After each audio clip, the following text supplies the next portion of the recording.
what's coming up next on the Create Happy Now podcast with the return of one of my VIP guests, Burge Smith-Lyons. She is the CEO of Essence of Being and one of my favorite mentors.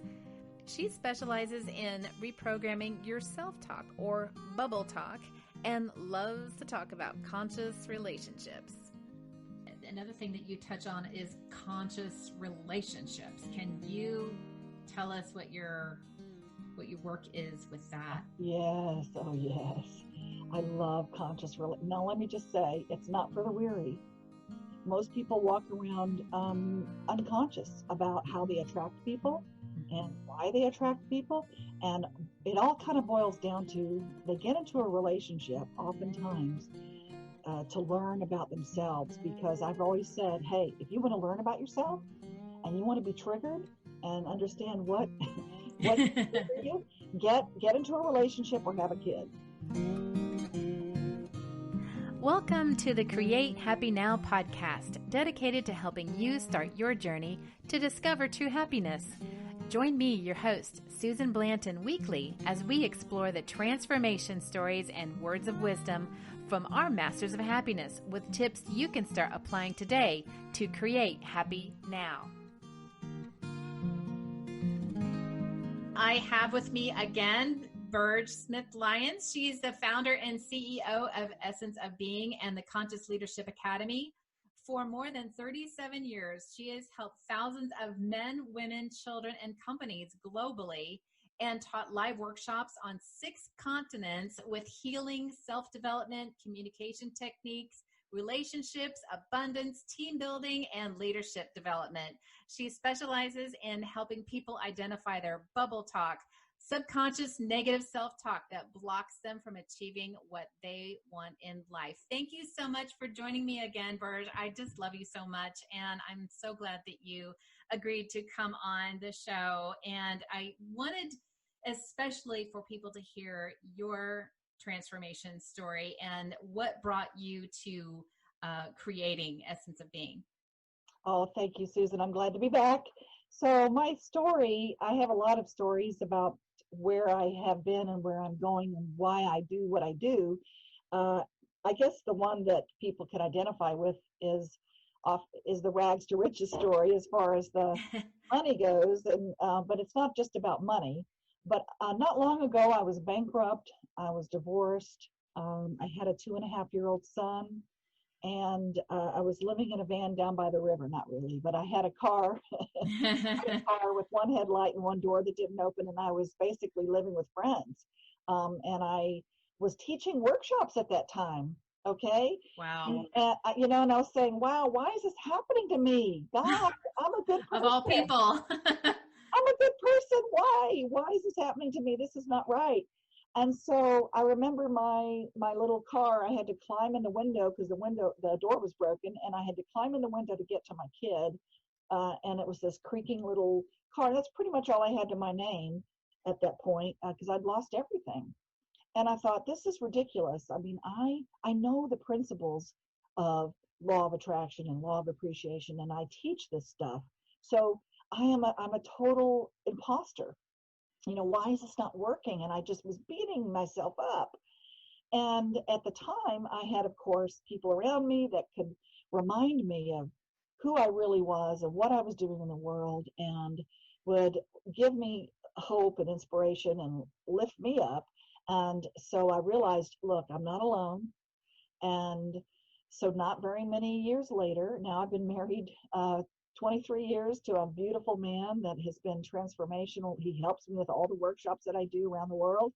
And my son graduated from NYU, and he's traveling and singing and dancing and acting, doing what he loves, living the dream on Broadway and in Manhattan. And he's traveled the world seriously loving his life. And so he turned out okay.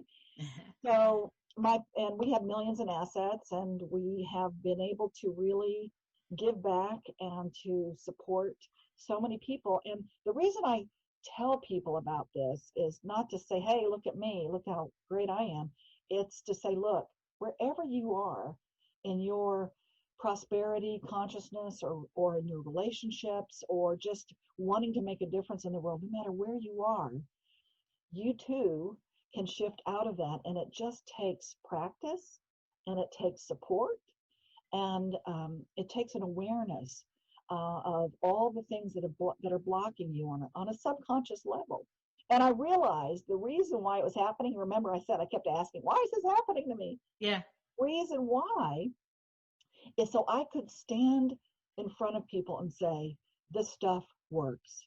Okay, I am a walking testimony that if you just believe in yourself, and it sounds so trite, but if you believe in yourself and you open up to possibility, and you allow the goodness and the worthiness of who you are to shine, then, and you keep your focus where you need to keep it, then everything is a journey. And my journey has been it hasn't been 100% roses and unicorns and rainbows. And at the same time, whenever I fall off the wagon or get a little break on, like I talked about last time, the gas and the brake. Because we're human, right? Yes, I have little breaks every now and then, but the good news is the breaks don't have to last long, and they aren't as painful, because I have the tools and the experience and the evidence that it works. I just have to remember.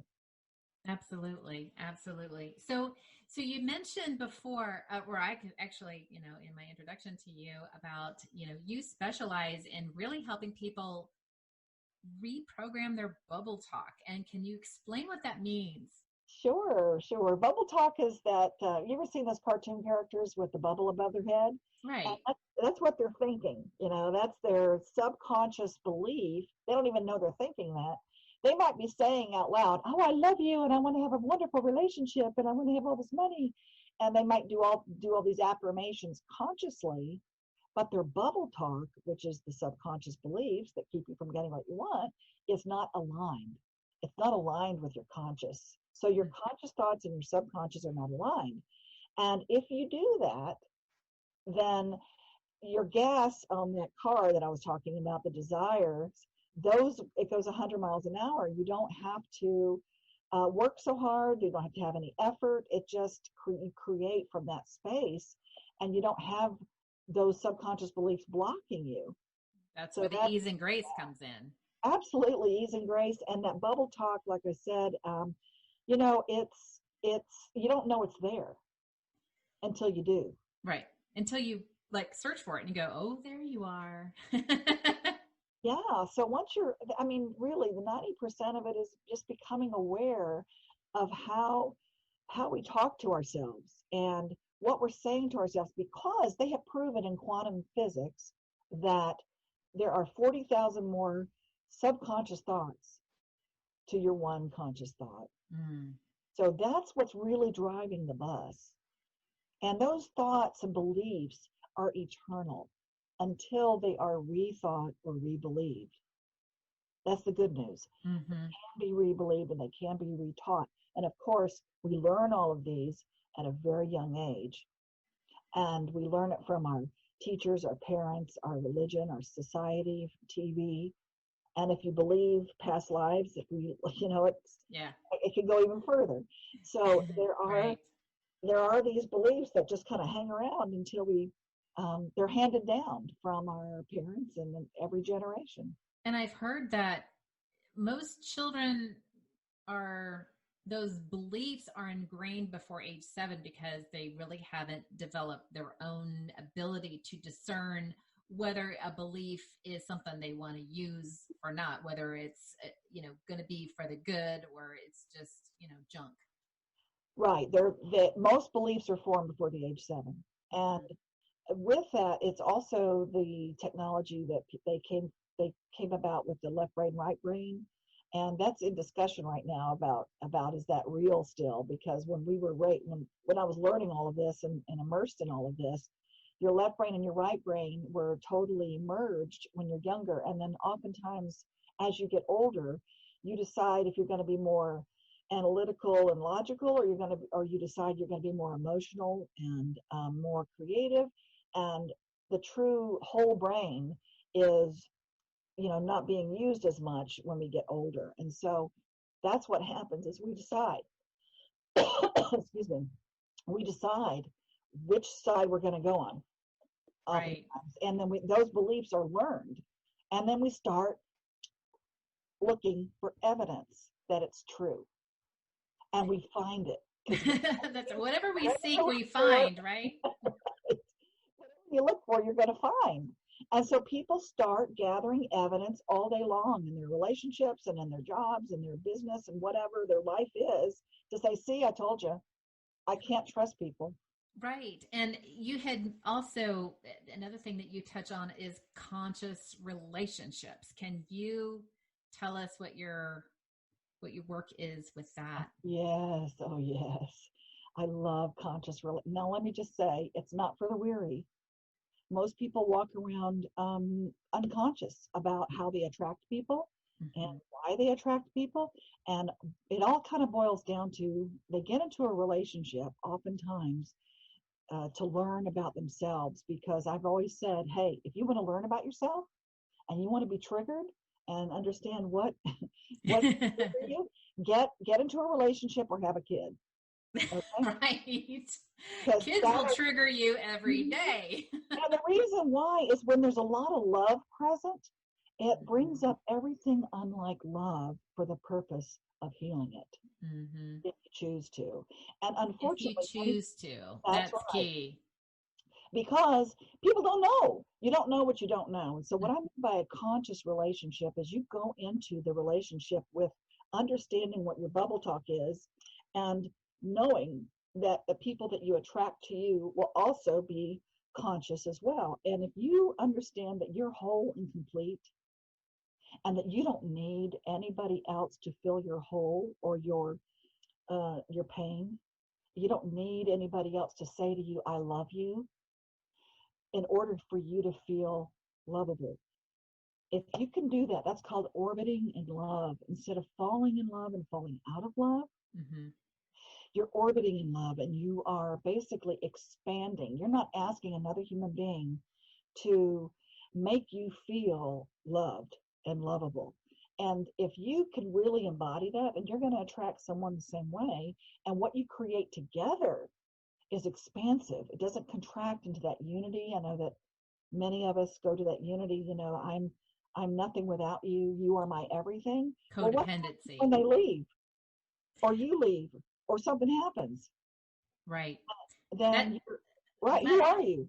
That is such a huge aha moment for many people because, you know, I saw that in myself, you know, the switch between codependency and then when I experienced self-love, then actually that relationship blossomed way more than when I was depending on them to make me happy.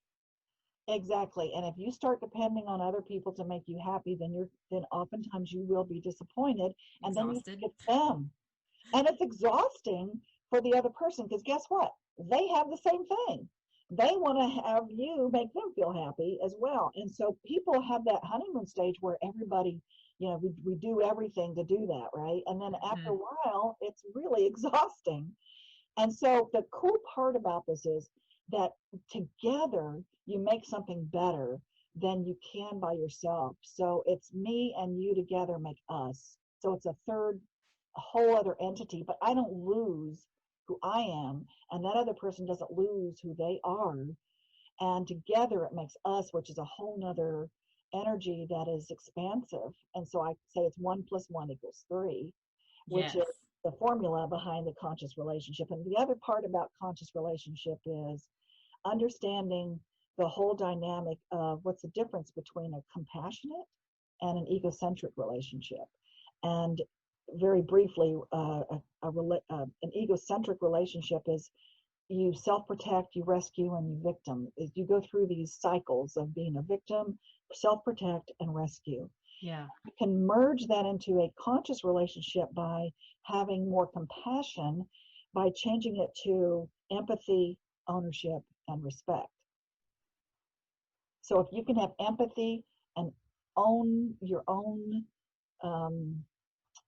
be responsible for your own beliefs and your own thoughts and your own actions, and respect yourself and that other person enough then that turns into more of a compassionate relationship, and for yourself as well, because we do beat ourselves up. And that's the part that I wanted to remind all of us about. The emotional part of our bodies and our emotional healing is that if we feel guilty about anything, that demands punishment. And so if you feel guilty about you don't have enough money or business or better relationship or whatever it is, or something that you did or you think you did or you should be, you start shooting on yourself, it gets messy, right? So if you are guilty, if you feel guilty, then you are vibrating guilt and you will demand punishment. And what that looks like is you attract other things or other people to you to punish you, or you self-sabotage, or you self-sabotage yourself because you're beating yourself up. Right. And so, yeah, and I'll have a tool for us on how to shift that, because the opposite of guilt is what? Forgiveness. Yes, and innocence. You're either guilty or you're innocent. Well, if you forgive yourself, then you become innocent again. Absolutely. Absolutely. Yeah, absolutely. So when, it has a lot to do with communication, you said, with the bubble talk, your own self-talk, and also being able to know yourself well enough so you can communicate effectively with other people. But what about being heard? Because that's something that I have always struggled with from time to time, where I felt like I'm always having to repeat myself or someone didn't understand me. So can you help out with that? What'd you say? What? I'm teasing. Okay. So I also, we have to have fun in the life. Okay. Yes. We just have to have fun. My background is theater, so that's where I come from. I'm totally entertaining people all the time. Okay. So, all right. In order to communicate better, here's some steps, right? The first step is be present and actively listen to the person. You want to be interested, not interesting. Okay. And if you can actively listen, and there are a lot of tools to use to do that, to actively listen to a person, that really supports and demonstrates how to be present. If you're present with that other person, then the communication is real and authentic. Okay. You're not rehearsing, and you're not making up things, and you're not daydreaming, and people know when you're not there. The second step is to being responsible. Remember, take responsibility for your communication. Communication is the response you get. So if you're not getting the response that you want, look at how you're communicating it. The third part is understand the difference between telling your truth, giving advice, or telling your story. And so many times people may not want advice. People may not want to hear your story. They just want to be heard and acknowledged just like you. And to understand the difference between just telling your truth. And if you're going to do that, tell your truth with compassion. Because you may know people that tell their truth, but maybe not so compassionately, right? And it's really important to be able to know that you have a voice and not be afraid to speak up and tell your truth with compassion. In order to do that, I think we all have to have a commitment to creating synergy in any kind of relationship that we have, business-wise, family, love relationships. And what I mean by that is really committing to resolution. In other words, you may not agree with me, but we can agree to support each other. Right. And at least honor each other. Right. Yes, because synergy is creating, the whole is greater than the sum of its parts. And so in communication, it's really important in any relationship to be able to understand when you are triggered and to be able to commit to that resolution, so that, again, you can agree to disagree. And I don't, here's what I want to shift in that. A lot of people say, can we just agree to disagree? Yes, but let's agree to support. Let's agree to support the decision and not necessarily back down and think that, next time you better give me what I want. So there's these trade-offs that we do in relationships in any way. We say, hey, I'll do what you want, but it's my turn next. There's a lot of strings attached if you're not being authentic and understanding how to create compassion and synergy and communication. Absolutely.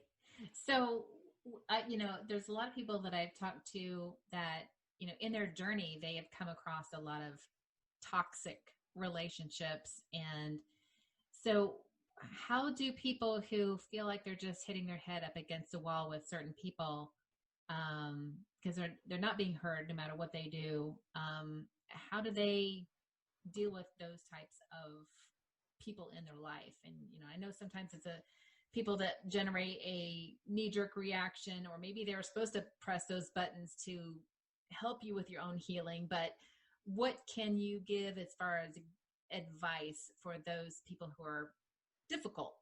Because everybody has difficult people in their lives they're doing that.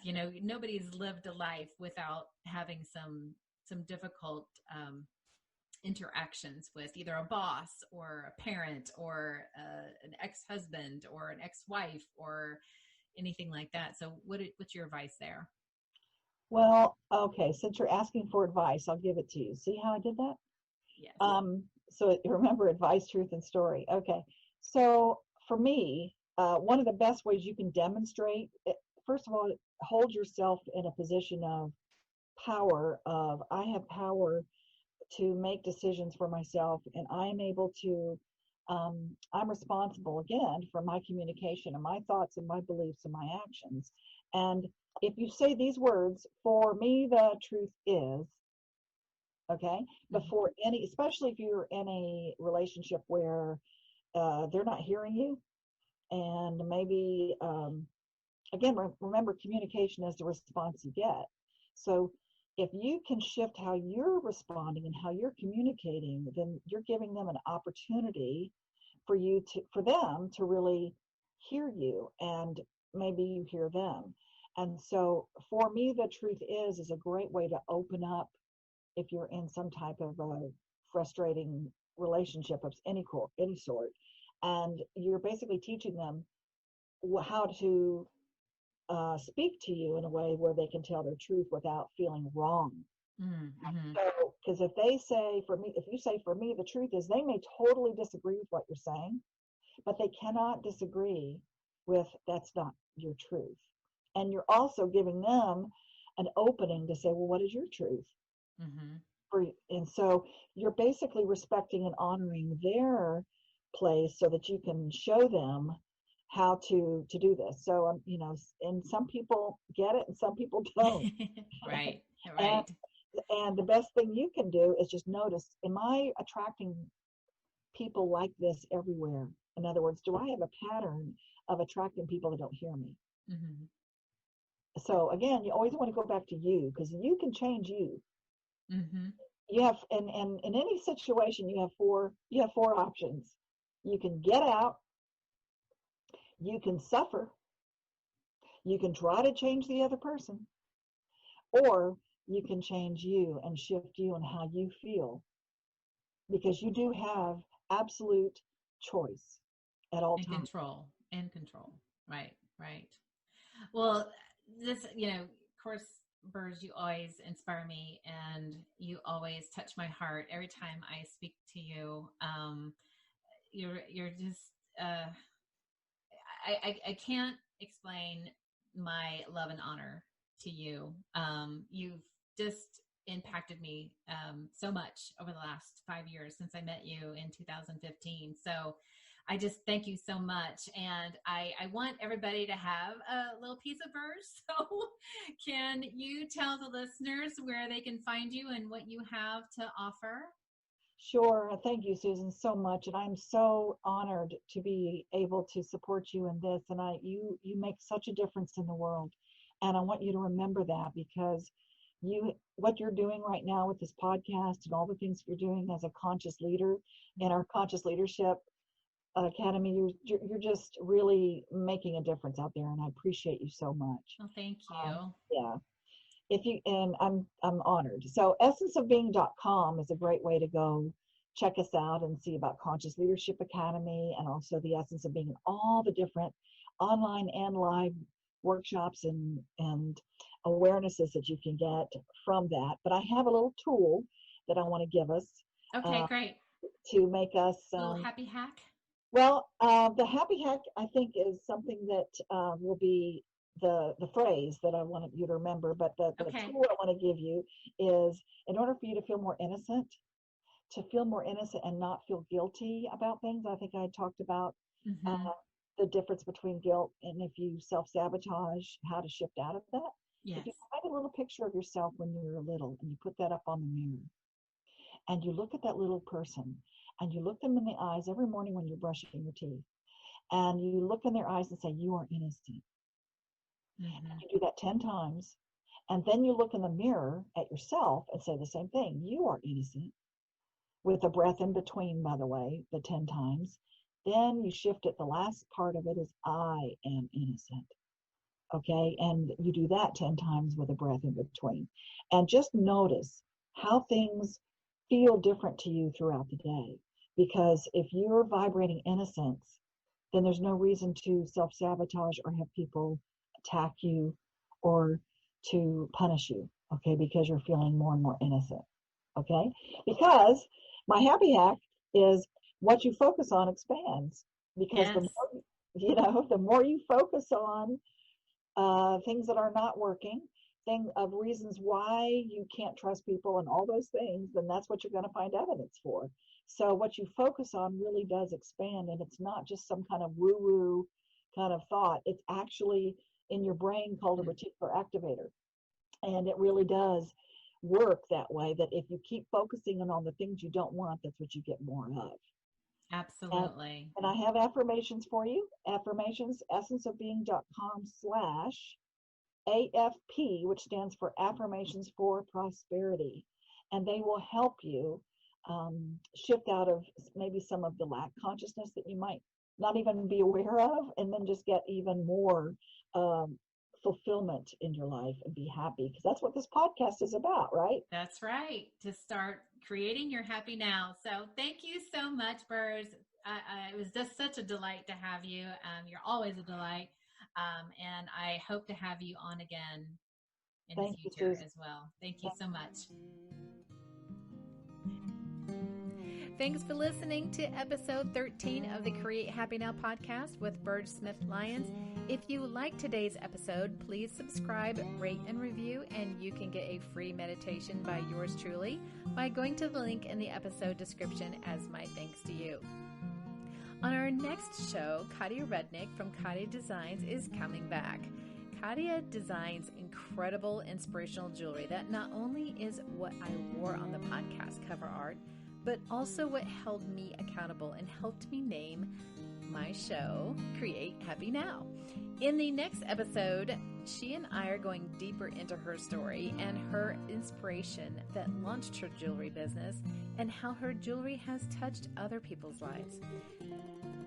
Catch the Create Happy Now on YouTube with podcast recordings and additional videos. Keep a lookout for Create Happy Now Facebook group, courses, books, and more. If you'd like to stay on top of Create Happy Now creations, subscribe to the podcast and YouTube channel so that you can start your journey to Create Happy Now. You can also find Create Happy Now on Spotify, iTunes, YouTube, Podbean, Stitcher, Deezer, and iHeartRadio.